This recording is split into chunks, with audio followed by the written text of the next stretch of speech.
오늘부터 12월 24일까지 대강절이라고 합니다. 25일 날을 성탄절이라고 하는데요. 일본에는 세계 나라의 95% 이상이 아마 성탄절이 축일로 알고 있는데요. 일본은 축일이 아니기 때문에 어쩔 수 없이 대강절과 성탄절을 우리는 12월 23일 날 같이 드리게 됐습니다. 어쨌든 이 대강절은 예수 그리스도의 강림을 기다리는 그런 절기입니다. 구약 성경에는 예수께서 이 땅에 육신을 입고 이 세상에 메시아 구세주로 오시겠다는 약속이 456회에 기록되어 있습니다. 그리고 신구약 성경을 통해서 예수께서 이 땅에 다시 오시겠다는 재림의 약속은 1518번 기록되어 있습니다. 말하자면 예수님께서 역사적으로 증명된 것처럼 이 땅에 오셔서 죄를 해결하기 위해 십자가에 달려 죽으시고 우리의 의를 위하여 부활하시고 그리고 하나님 보좌 우편에 승천해서 앉으시고 성령을 보내시고 다시 오실 것을, 이것은 초림 때보다 재림에 대한 약속이 거의 4배나 된다, 이렇게 생각을 하면 되겠습니다. 성경 가운데는 율법이 613개 기록이 되어 있다고 합니다. 우리도 뭐 다 세어볼 수 없지만, 근데 365개, 하루에 한 가지씩 no 하는, 하지 말아라, 부정적으로 이건 하면 안 된다, 하지 마라 하는 이런 명령이 365개. 외우기 쉽죠? 365 매일 한 번씩. 그 다음에 248 해가지고 248에서 248개가 요거는 안 하면 안 된다, 해라, 예스 해야만 되는 것이 있습니다. 시편 1편은 시편 150편의 서론에 해당이 되는데 여기에 이 말씀이 들어있습니다. 그래서 하지 말라는 게 3가지가 들어있고 해라 하는 게 2가지가 들어있습니다. 오늘 그것을 여러분이 드실 것입니다. 그것을 듣고 나면 그 다음에 약속의 말씀이 바로 이와 같은 열매가 될 것이라는 내용이 전체적으로 기록되어 있습니다. 복 있는 사람이 어떤 사람일까요? 예수님께서는 마태복음 5장에서부터 7장까지 산상수훈이라고 말하는, 거기서 제자들이 나왔을 때, 많은 무리 가운데 제자들이 나왔을 때 제자들에게 가르쳐 주신 말씀이 기록이 되어 있는데, 그 중에 마태복음 5장 첫 부분에 심령이 가난한 자는 복이 있나니 저희가 천국으로 될 것이며 쭉이 나갑니다. 이렇게 나갈 때 이 복이라고 하는 것을 무엇을 가지고 있어서가 아니라 어떤 사람이 되느냐, 영어로 표현하면 not to have, 무엇을 가지고 있는 게 아니라 but to be, 뭘 가지고 있느냐가 아니라 심령의 상태가 어떤 사람이 되느냐에 따라서 복이 있는 사람이다, 이렇게 말씀하고 있습니다. 여러분, 세상에 많은 것을 가지고 있다 할지라도 불행한 사람이 있고, 그 가지고 있는 물질이나 아니면 재물이나 명예나 건설이나 이런 거 없어도 심령이 하나님을 통해서 상태가 평안하고 복 있는 사람이 있을 수 있습니다. 여러분들을 저는 원컨대는 성경이 말하는 복 있는 사람이 되기를 원합니다.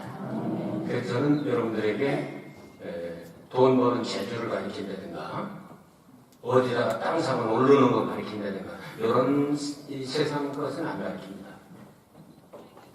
어떻게 하면 하나님을 닮아서 하나님 안에서 진짜 복된 사람이 되느냐를 저는 성경을 통해서 가르칩니다. 하나님께서 우리에게 요구하시는 것은 어떤 물질적인 눈에 보이는 어떤 것을, 큰 것을 하라고 요구하시는 것이 아니라 하나님의 요구는 단순합니다. 하나님처럼 거룩하라. 내가 거룩하니 너희도 거룩하라. 그래야 천국 들어간다.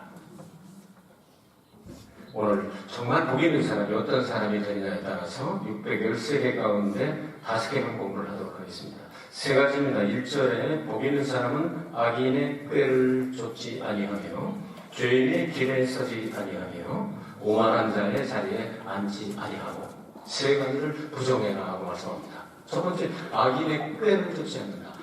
악은 어디서부터 나왔을까요? 성경은 아무리 찾아봐도 마귀로부터 나온 것 같습니다.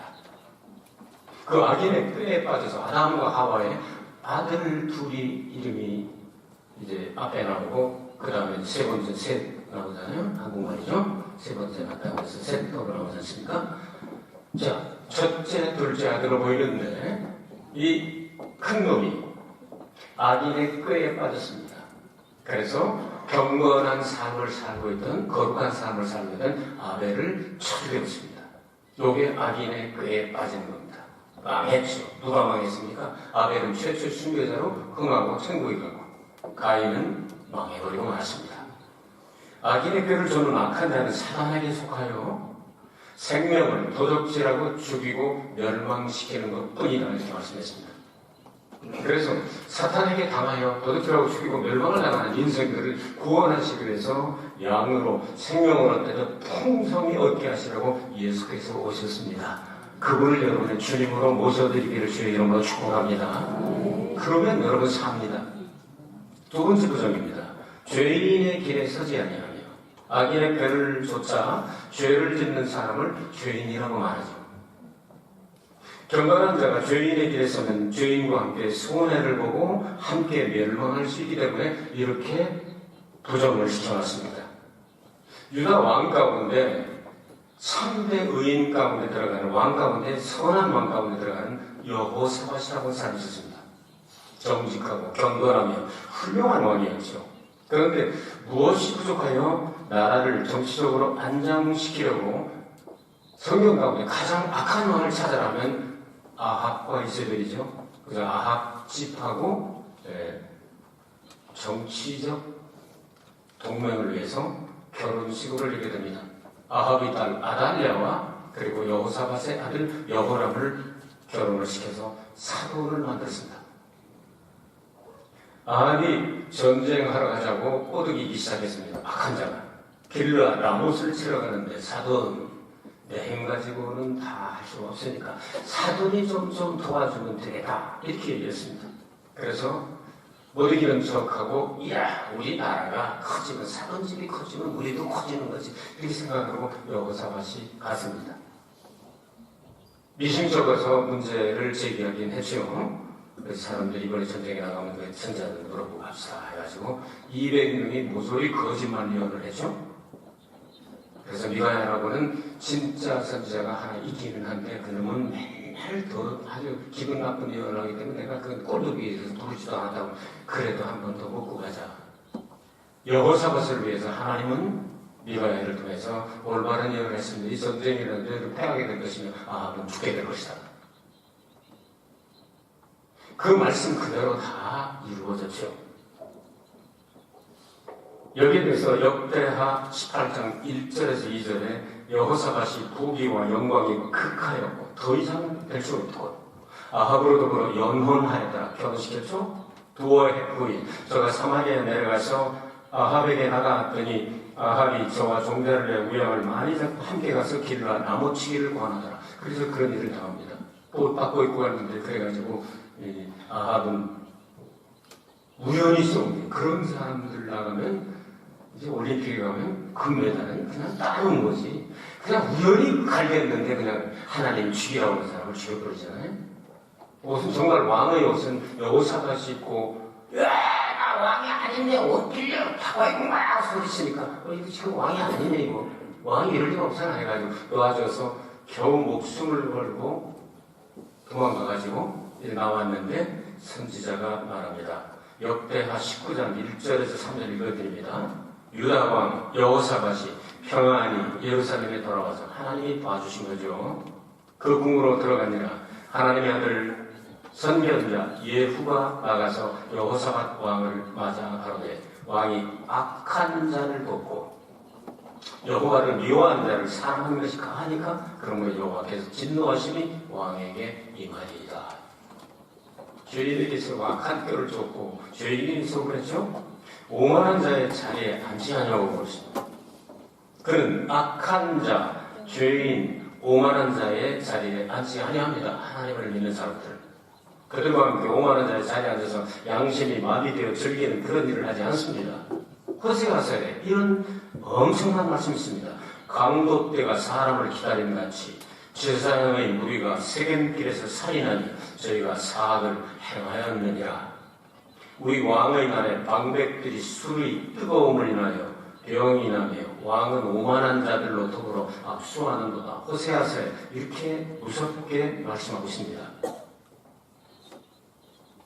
이 내용을 예수님께서 잘 아시기 때문에 누가복음 10장에 여러분 쉽게 말하면 선한 사마리아인이라고 불리우는 비유를 여러분 아시게 될 겁니다. 호세아서에서 벌써 말씀하셨습니다. 예루살렘을 떠나 여리고로 가다가 강도 만난 사람, 그 강도가 누구냐 하는 것을 말씀하고 있습니다. 제사장이 그냥 지나갑니다. 레위인이 지나갑니다. 호세아서와 연결하면 제사장들이 강도가 되어서 백성들을 살인하고 그리고 돈 뺏고 이런 나쁜 짓을 했다는 것을 염두에 두시고 그때 사마리아 사람이 지나가다가 도와줬다. 그럼 이 사마리아 사람은 구약성에 어디에 나올까요? 역대하 28장에 보면 남북이 전쟁이 일어나가지고 남쪽이 졌습니다.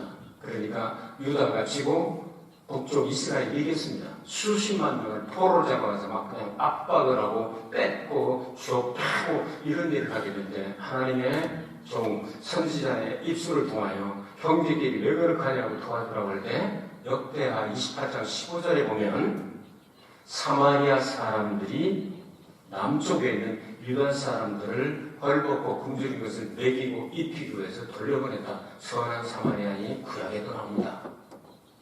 이런 내용을 주님은 성경 전체를 다 꿰뚫고 계시기 때문에 비유가 나와도 다 성경적으로 나오게 됐던 거죠.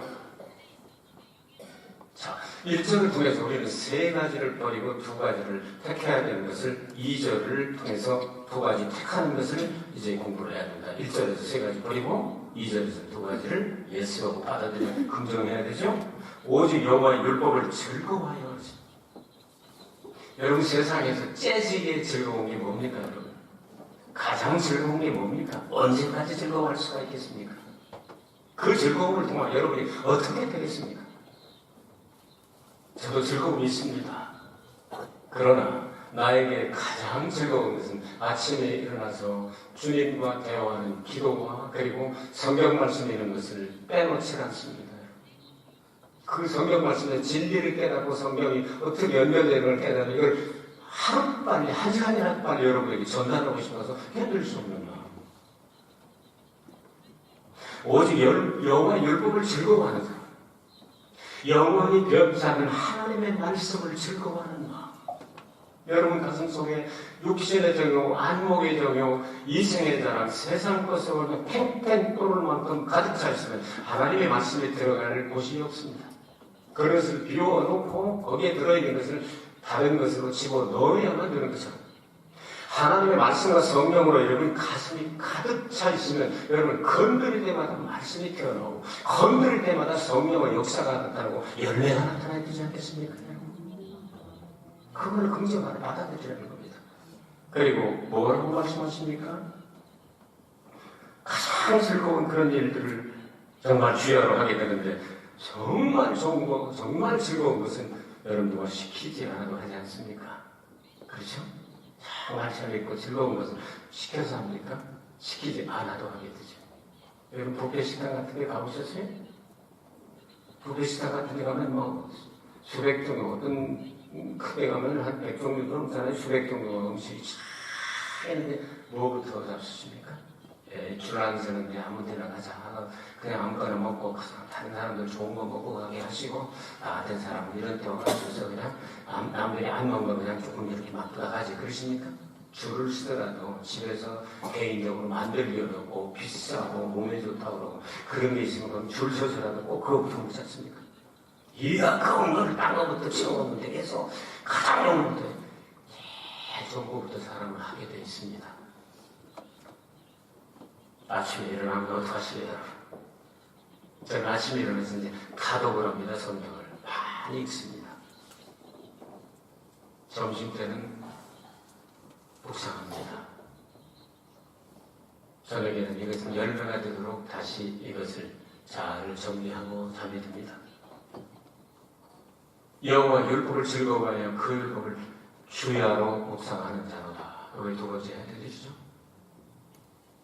하나님의 말씀을 묵상하고 하나님 말씀을 읽고 하나님 말씀을 외우고 하나님 말씀을 이렇게 메디테이션하고 묵상하고 하는 것은 좋지 않은 시간이 없습니다.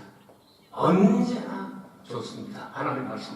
아침에도 좋고 점심때도 좋고 저녁에도 좋고 심지어 화장실에 가서 정말 거기 성경이 어떻게 잘 읽어지는지 몰라보기는 딴 생각하려고 그 시간에 그냥 보내는 법이 없습니다. 이제는 평생 성경을 읽었기 때문에 이제 성경 여기저기 생각나는 게 너무 많아서 화장실에 앉아서 묵상합니다. 주여 이 일이 끝나기 전에 어느 성경 몇 장부터 몇 장까지 쭉 이렇게 기억해 보겠습니다. 대부분 기억이 되지만 가다가 탁한 고장에 뭐가 중심적으로 나와서 걸리는 데가 있어요. 그러면 그거 나갔다가 화장실 갔다가 얼른 찾아가지고 또요. 이런 일을 수없이 하면서 바로 주야로 묵상한다 하는 그 메디테이션 한다는 말은 반추한다는 뜻입니다. 여러분 손은 밥통이 4개라고 해서 큰 놈, 작은 놈, 벌집의 혹이 이렇게 해서 4개가 있는데요. 천엽처럼 되고 벌집처럼 되고 큰 놈, 작은 놈 이렇게 해서 민호가 나오고 그렇게 하잖아요. 일단 먹이를 보면 잠깐 집어넣습니다. 그리고 이것을 다시 반추를 해서 곱게 씹어가지고 소화하고 내보냅니다. 이 소화하는 겁니다. 소화양이나 이런 것들. 그런 식으로 해서 하나님의 제물이 되려면 반추하는 동물이 아니면 돼지는 안 되지 않습니까? 뭐가 추고 그러니까. 이유가 다 있습니다. 동물, 식물도 하나님께서 이렇게 말씀하시고. 그래서 주야로 묵상한 자로서 때와 장소가 나빠서 못할 곳이 없다. 운전하면서도 할 수 있고 공원에 걸으면서 할 수도 있고 화장실 가서도 할 수 있고 요즘은 또 이 스마트가 많이 생겨 이렇게 핸드폰이 아주 잘 돼 있어가지고 무료로 다운받아가지고 성경도 버전별로 다 나오잖아요. 그럼 그거 딱 해놓고 이렇게 걷다가 1장, 2장, 3장 9장이 뭐였더라 얼른 찾아보려고 또 할렐루야 또 걷고 이렇게 묵상하는 시간을 많이 가지면 가질수록 죄와 멀어지고 하나님의 거룩하심과 가까워진다는 사실입니다. 주야로 묵상하는 자다. 바울과 실라가 환경이 좋아서 찬양하고 기도하고 하나님 영광 돌리는 건 아니죠. 가장 힘들고 어려울 때 복음 전하다가 붙잡혀서 들어가서 고통을 당하면서도 하나님 앞에 기도하며 밤중쯤 되니까 이제는 우리 찬송하자 찬송을 하게 될 때 옥문이 열리는 기적이 일어나고 그것을 통해 간수가 되게 하고 그것이 거점이 돼가지고 루디아의 집과 그것이 거점이 돼가지고 유럽의 첫 번째 빌립보 교회가 탄생하게 되지 않습니까? 환경이 좋아서 그런 건 아닙니다. 때가 시간이 좋아서 그런 건 아닙니다. 하나님의 말씀을 즐거워할 줄 알아야 되고 그리고 주야로 묵상할 줄 알아야 됩니다. 하나님이 우리를 지배할 수 있도록 하나님은 말씀이라고 말씀합니다. 눈에 보이지 않습니다. 그래서 말씀을 통하여 사상을 지배하고 마음을 지배하고 이것이 반복이 되는 입술을 지배하고 그리고 입에서 나오는 말을 인하여 먹고 산다고 말씀했는데 이제는 인생 전체를 지배하게 되는 겁니다. 그래서 말씀으로 우리는 사는 훈련을 해야 되겠다. 이렇게 하고 나면 3절에는 소별론이 나오게 되죠. 어떻게 되죠? 물가에 심은 저는 시내가 심으나 시절을 저 과실을 맺으면 그 기사가 말하자냐 한 것들이 무릇 그 행사가 다 형통하리로다. 이 시내가는 이스라엘의 형편과 다른 나라의 형편은 다릅니다. 유다 광야 같은 거 하루 종일 차를 타고 가도 물을 발견할 수가 없습니다.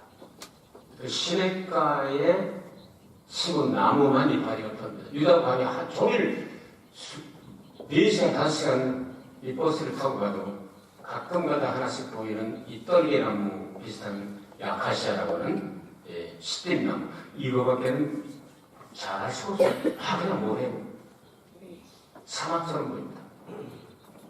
그러나 갈릴리 쪽이라든지 가이사랴 빌립보 쪽이라든지 이렇게 물이 흐르는 걸 보면 나무가 그냥 너무너무 잔잔하죠.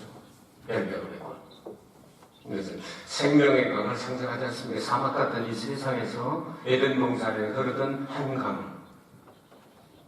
그 강이 요한계시록 22장에 가면 생명의 강이 되어 어린 양의 보좌 앞에서 흘러서 강 좌우에 나무들이 막 이파리가 펴고 열매를 다달이 새롭게 맺히고 예수님께서는 이 강물을 가리켜서 우리가 받을 성령의 강이라고 표현했습니다. 요한복음 7장 37절 39절이고 그래서 성경의 이름과 같이 그 배에서 생수의 강이 흘러나리라 이렇게 말씀하십니다. 하나님이 생명강에다가 우리를 연결시켜 주시고 거기서 나오는 생명의 샘물을 마시게 될 때 우리의 영혼이 살아나고 하나님의 영과 하나님의 말씀으로 우리를 지배하게 되니까 그 잎사귀가 마르지 아니한다. 하나님은 우리에게 하나님의 자녀가 되는 권세만 주신 것이 아니라 성장의 기쁨과 은혜를 주셨습니다. 하나님 집에서 태어나서 그것은 이건 태어나는 구원이라고 말하죠. 그때는 행함을 할 수가 없으면 태어나자마자는. 그러나 성장하게 되면 이제는 행함의 구원이 있습니다. 성장하게 되면 열매를 맺게 되겠다 이 말이죠. 여기까지 가기를 원합니다. 그렇기 때문에 그 행사가 다 형통한다고 했습니다. 사람들은 지 뜻대로 되면 형통이라고 잘못 해석하는 사람들이 있습니다. 그건 지 뜻대로 된 것이지 형통이 아닙니다. 성경에서 말하는 형통은 하나님의 뜻대로 되어진 걸 형통이라고 말합니다. 이거 하나님의 말씀을 알아야 무엇이 형통인지를 알죠. 여러분 세상 사람들이 원하고 구하는 명예나 권세나 물질이면 이런 거 가지고 있다가 그 돈 때문에 잘못될 수도 있지 않습니까? 죽을 수도 있고 망할 수도 있고 주님을 멀리할 수도 있고 재물이 많은 청년은 슬픈 기색을 띠고 주님으로부터 떠나가서 돌이 많지 않습니까? 부자가 막 금전을 왜 이렇게 풍년되냐 갖다 쌓아놓고 할 만한 창고가 모자라서 창고를 이빠이 지어가지고 거기다 채워놨는데 그날 밤에 하나님께서 영혼을 찾으면 이것이 되겠느냐? 하나님께서 우리에게 말씀하시는 내용은 형통이라고 하는 것은 아버지의 뜻대로 들어가는 거예요. 그 가면 갈수록 감사가 나오고 큰일 날 뻔했네. 하나님 뜻대로 되길 너무 잘했네. 하나님께서 이렇게 내 영혼이 잘되는 같이 네가 범사에 잘되고 강건하기를 내가 간구하노라 이렇게 말씀합니다. 이런 하나님의 은혜와 사랑과 축복을 받는 그런 사람이 복 있는 사람 아니겠습니까? 많이 가지려고 애쓰지 말고 복 있는 사람 되기를 바랍니다. 필요하면 물질도 주시고 권세도 주시고 명예도 주시고 만날 사람도 주시고 길도 열어주시고 하나님이 원하시는 방향대로 무릇 그 행사가 형통하리로다. 아멘. 설교를 여기 마감해 보겠습니다. 오늘 여러분 613가지 하지 말라 하라 가운데서 하지 말라 3개와 하라 2개를 여러분 들으셨습니다. 이렇게 하면 우리는 어떻게 물가에 심은 나무와 쇠로서 과실을 맺고 그리고 이파리도 마르지 않고 모든 일들이 다 형통하겠다 하는 그 내용까지 들으셨습니다. 이 말씀을 묵상하시면서 한 주간 동안 나의 죄를 위해 이 땅에 오신 예수님 그 마음을 담고 하나님께서 우리에게 요구하시는 큰 일 하나 많은 일 하나 뭐 이렇게 큰 거 해가지고 세상을 떠들썩하게 이런 것보다 하나님께서 진짜 요구하신 것은 내가 거룩하니 너희도 거룩하라. 나를 좀 닮았으면 좋겠다. 그래서 내가 예수 그리스도를 보내서 피 흘려 너희들에게 붙어있는 모든 죄와 허물을 다 털어버리고 새 생명을 주었으니 이제는 성장해서 하나님 아들답게 하나님 자녀답게 성장해서 하나님의 거룩하심처럼 우리의 삶 전체가 그리스도의 향기가 되고 그리스도의 편지가 되고 하나님처럼 거룩해져가는 영광에서 영광으로 가는 한 주간이 되기를 주의 이름으로 축복합니다. 은혜가 풍성하신 아버지 하나님 진심으로 고맙고 감사합니다. 이렇게 죄 많은 인생들을 위해 예수님 보내주셔서 12월에 이 성찬을 받게 하시니 감사합니다. 아버지 하나님 계속해서 주님 성찬 받을 수 있는 은혜를 허락하여 주시고 주님이 부르시는 그날까지 천국 갈 때까지 우리 거룩하게 하옵소서. 예수 그리스도로 만들어 기도합니다. 아멘. 이제부터 성찬식을 시작하겠습니다. 내가 너희에게 전한 것은 주께 받은 것이니 곧 주 예수께서 잡히시던 밤에 떡을 가지사 축사하시고 떼어 가라사대 이것은 너희를 위하는 내 몸이니 이것은 내가 나를 기념하라 하시고 19회 동안 이와 같이